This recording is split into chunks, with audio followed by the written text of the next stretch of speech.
Hey, this is Dennis. God bless you. I hope you're doing good. Kind of a gloomy day. I went out and was going to do some stuff outdoors, and it started raining and drizzling. And so I took a little siesta with Max there in the bed. And I thought, well, at least I can get back in the Word. So I want to take up where we left off. The book of Matthew, chapter 14, verse 22. And straightway Jesus constrained his disciples to get into a ship and go before him to the other side while he sent the multitude away. So to me, Jesus asked the disciples, get in that boat there, that ship, and go to the other side, and I'm going to stay here and send the multitude away. And when he had sent the multitude away, he went up into a mountain apart to pray. Well, who was he praying to? I believe God the Father, because I believe that Jesus is the Son of God. And when the evening was come, he was there alone. So when it got dark, he was there all by himself. But the ship was now in the midst of the sea, tossed with waves, for the wind was contrary. So disciples enter in the ship, and they're getting tossed all around.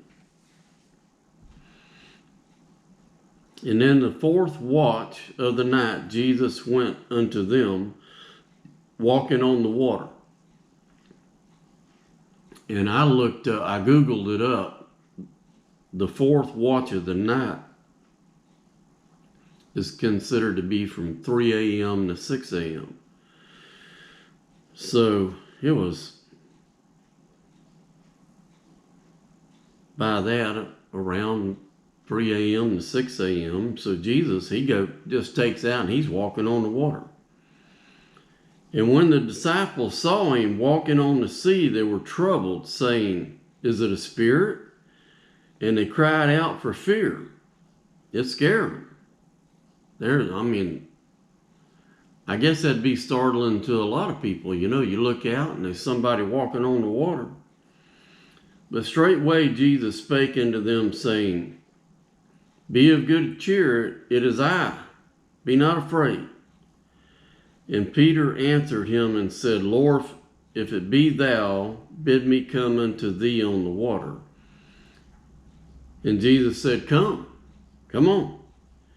And when Peter was come out of the ship, he walked on the water to go to Jesus. So Jesus tells him to come on. And Peter takes off and he's walking on the water too. But when he saw the wind bolstering, he was afraid and began to sink and cried, Lord, save me. And immediately Jesus stretched out his hand and caught him and said unto him, O thou of little faith, wherefore did thou doubt? And I know when I pulled my prodigal son, my biggest mistake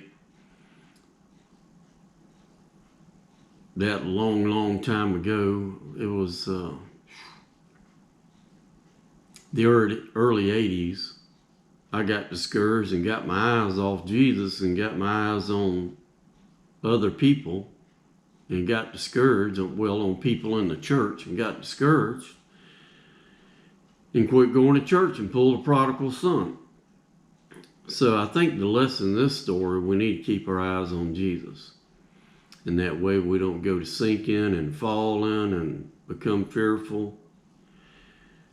And when they were come into the ship, the wind ceased, and they that were in the ship came and worshipped him. The disciples, they came and worshipped him, saying, of a truth, thou art the Son of God. Now, we'll go ahead and read the rest of this, but I don't see no place there where Jesus corrected them. He didn't say, no, I'm not the Son of God. I am God the Father. And I guess that's reason why I keep bringing this up, I was brought up in a oneness Pentecostal church. They didn't believe in the Father, Son, and the Holy Ghost. They believed that Jesus was everything, that Jesus was the Father, and Jesus was the Holy Ghost. And I believe they're one in spirit, but I'm a Father, Son, and the Holy Ghost guy. And these people here in the ship, the disciples, and if anybody else was with them, they said, of a truth, thou art the Son of God. And then when they were gone over, they came into the land of Gennesaret. And when the men of that place had knowledge of him, they sent out into all the country round about. They sent people all around saying, look, Jesus has come, Jesus has come. And they brought unto him all that were diseased, and besought him, that, well, to me that means they asked him that they might only touch the hem of his garment.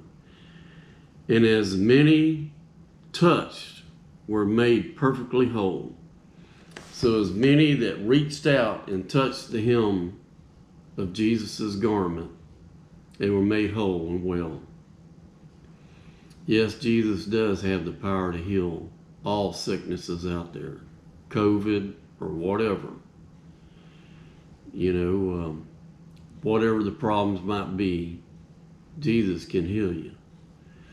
All right, well, God bless y'all, and hopefully this rain and drizzle is going to move out, and I'll get out and get some things done outside.